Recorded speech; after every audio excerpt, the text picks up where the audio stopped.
ҳангоми сӯхтор дар бозори Баракат, оташнишонони вилояти Суғд молу маҳсулоти соҳибкоронро ба маблағи 100 миллион аз нобудшавии эмин нигоҳ доштаанд. Манбаъ то ҳол дар бораи сабаби сӯхтор ва зарари умумии он иттилоъ надодааст.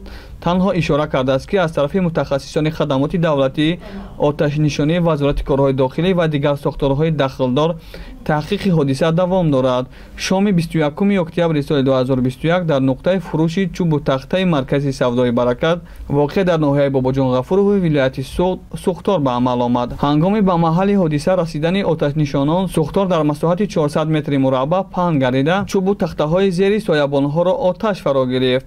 сӯхтори мазкур бо қувваи воситаҳои ҷузу томҳои раёсати хадамоти давлатии оташнишонии вилояти Суғд дар масоҳати аввалаш ба пуррагӣ хомӯш карда шуд. дигар нуқтаҳо ва биноҳои ёрирасони зери соябонҳо аз сӯхтор эмин нигоҳ дошта шуд, шаҳр додааст вазорати корҳои дохилӣ.